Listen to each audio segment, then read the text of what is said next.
Hey everyone! Today I will show you how to remove open to work frame on LinkedIn.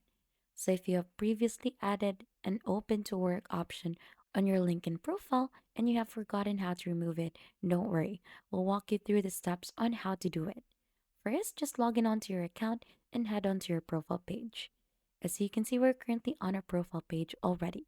Now here on your page, you should be able to see the open to work option below. You should be able to click onto it, and there you should be able to see your job preferences that you have added previously.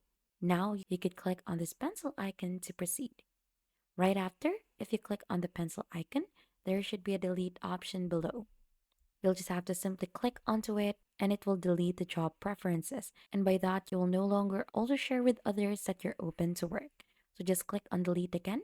Then your profile page will automatically load. Right after it is fully loaded, the open to work option or frame on your LinkedIn profile is removed. And that is just basically it how you do it. And if you found this video helpful, subscribe to the channel and leave a like.